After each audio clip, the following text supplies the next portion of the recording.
size la kwaMashu ngenxa yomlando khona ukuthi uma uzolontsha nje into ehambisana nokusebenzisana nohwebo kufanele uye endaweni yabantu abajwayele uhwebo.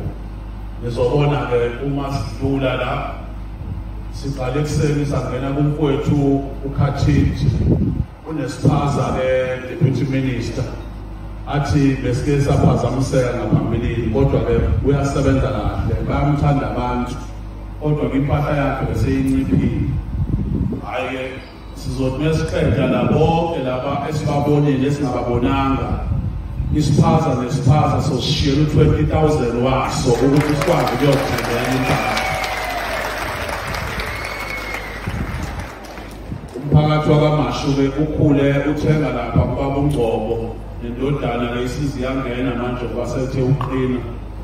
Ubaba uNgqobo siyamkhumbula-ke iy'khathi zakudala-ke ukwasondela naseklabhini amaZulu. So lo mphakathi uyamazi naye ibhizinisi lakhe kuthe ukushayeka even after COVID nangezinto eziningi naye omunye umuntu ozohlomula akwazi ukuthi asizakale nje ngoba noma ngabe lincane noma ngabe likhulu ibhizinisi as long as liselokishini kufanele sililekelele.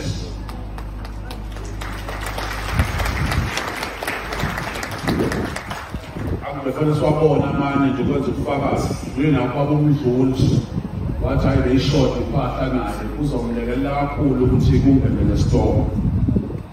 Sisho ukuthi besifuna ukuthi-ke kubaluleke ukuthi lo hulumeni eziningi into azenzile. Lo hulumeni kodwa enye inhlosombangi esifuna ukuthi namhlanje sizokhuluma ngayo ukuthi icishe lalimala nje i-image le-manufacturing industry ne-retail industry South Africa ngey'zathu ey'hlukene.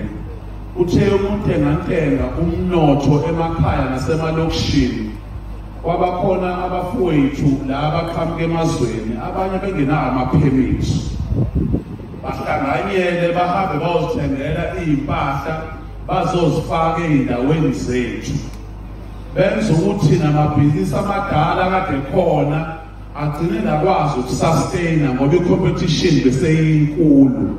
Namhlanje sothi iy'phaza zabantu bakithi abangabe sebasazirentisa ezabo ibone kufanele bahlomule ngalezo ziphaza.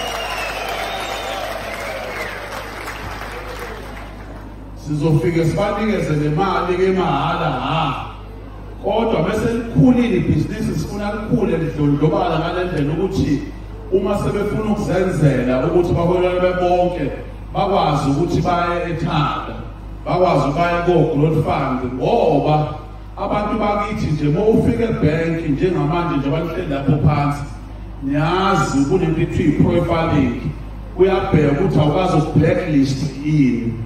Bancane kakhulu-ke abantu abahlala ey'ndaweni nje ngabe iseNanda ngabe iseNtuzuma ngabe ikaMashu ungabe ko-Chesterville ngabe koMlazi ngabe iseMzinyathi ongenzeka nje ufana nabo uyahweba ongekho blacklisted deputy minister ngey'zathu ey'hlukene ukuthi vele ngenkathi uphatanisa ukukhulisa isimo sakho iy'ngane ziyey'koleni bengeke ungasenzi izikweletu.